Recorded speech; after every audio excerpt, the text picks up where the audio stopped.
Et après, on vote internationaux. Monsieur, vous êtes observateur national? Oui. Et observateurs internationaux.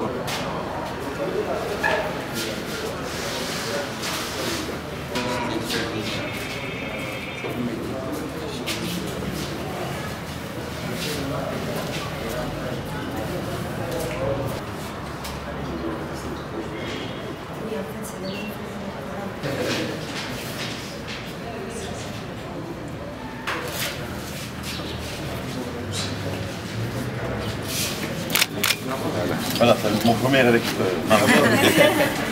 On imagine bien que c'est un scrutin fondamental. Il y a eu maintenant une élection présidentielle qui a légitimé le président Ibeka. Maintenant, il y aura une assemblée nationale qui devrait être légitime et qui aura été élue démocratiquement.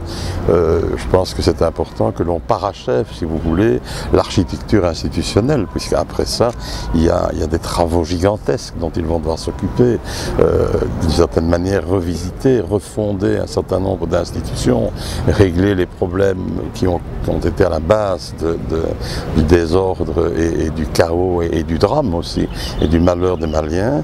Aujourd'hui, tout ça se remet en place. Finalement, je ne suis pas certain que beaucoup d'observateurs auraient pu faire un pari sur un délai finalement aussi court de retour à la normale. Alors on n'est pas encore totalement retourné à la normale, il reste des défis importants sur le plan politique, sur le plan social, sur le plan économique, mais ceci est un passage obligé. Je dirais que l'élection ici, ça parachève les conditions nécessaires au retour à l'ordre constitutionnel. Ça n'est pas encore tout à fait suffisant parce qu'après ça, il faudra entrer véritablement dans la résolution des problèmes, mais je pense que ceci est évidemment une étape tout à fait cruciale.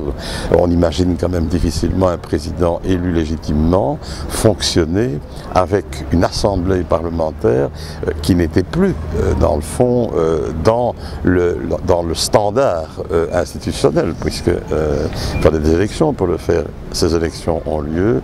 Moi, je crois que c'est une bonne chose.